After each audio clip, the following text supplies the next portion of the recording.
Le troisième séminaire Ville et Port Océan Indien, organisé par l'OBPOI, s'est tenu récemment au cinéma Casino du Port. Les sujets abordés lors de cette rencontre internationale et sur les interfaces ville et port, waterfront et problématiques d'aménagement. Initialement prévu pour se dérouler aux Seychelles, c'est finalement sur nos terres, dans notre belle ville du port, que vient accoster le troisième séminaire Ville et Port Océan Indien.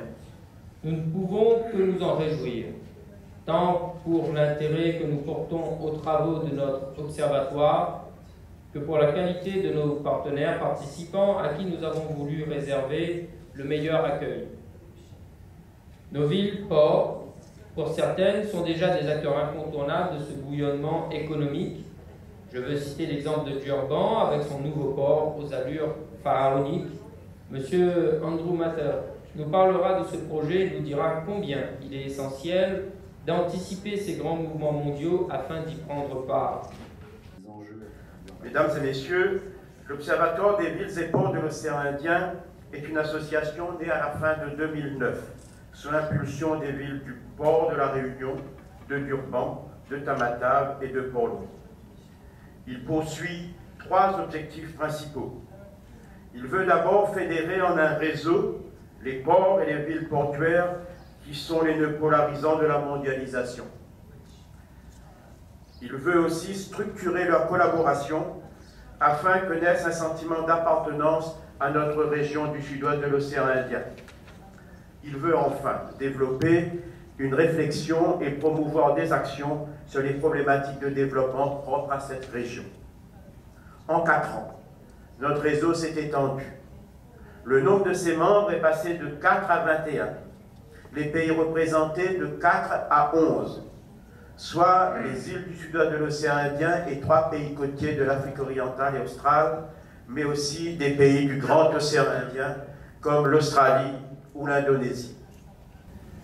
Avant de commencer, je tiens vraiment à saluer le travail fourni par les équipes de l'Observatoire de la ville du port et du TCO, qui se sont démenés pour organiser ce séminaire dans des délais très courts. Et nous sommes heureux de vous accueillir ici à La Réunion, bien sûr, surtout sur le territoire de la côte ouest, pour ce 3e séminaire. Dès 2009, au TCO, nous avons senti tout l'intérêt d'accompagner le développement des activités de l'Observatoire des villes et ports. Et cette année encore, nous avons décidé de renouveler la convention triennale de subvention avec l'Observatoire. L'Observatoire, c'est d'abord un réseau régional d'acteurs du territoire, placé sous l'égide de l'Association internationale des villes et ports. Ce réseau facilite l'échange d'informations entre des organismes, de pays, de statuts juridiques différents, mais qui présente la particularité de contribuer à l'aménagement et à la gestion des activités portuaires.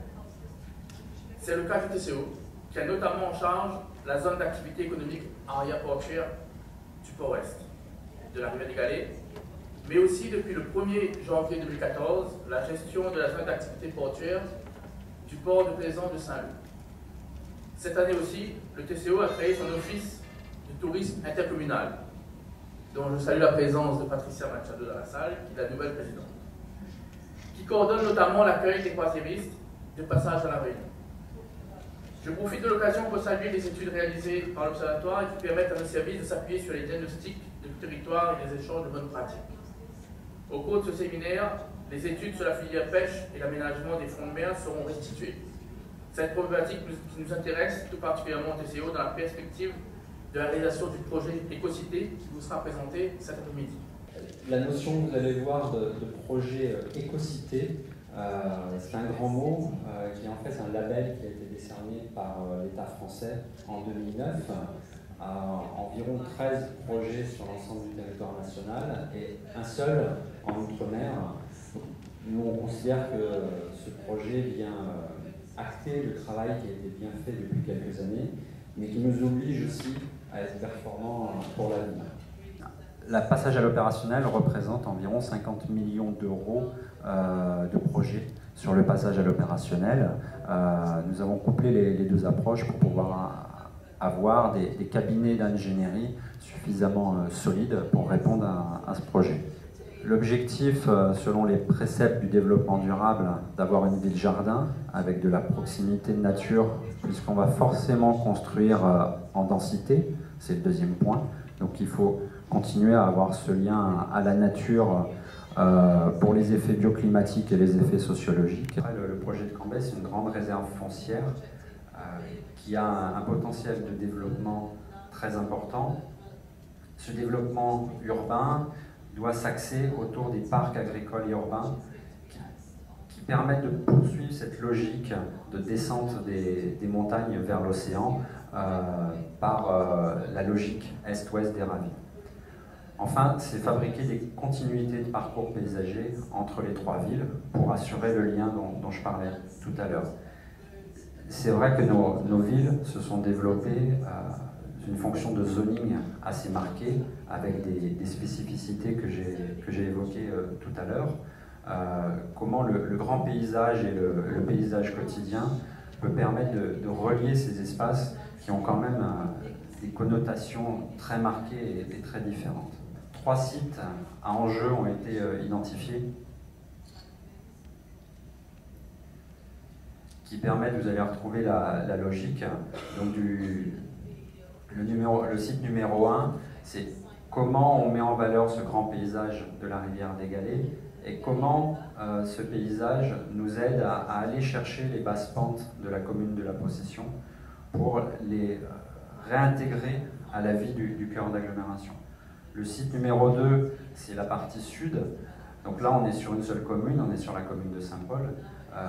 C'est comment on relie le centre historique de Saint-Paul, qui s'arrête à la sortie du grand étang de Saint-Paul, comment on le relie sur cet espace nouveau d'urbanisation. L'océan Indien, c'est très très important sur un point de vue de pêche. Et comme vous pouvez voir, les ressources dans le sud-ouest océan Indien, ils sont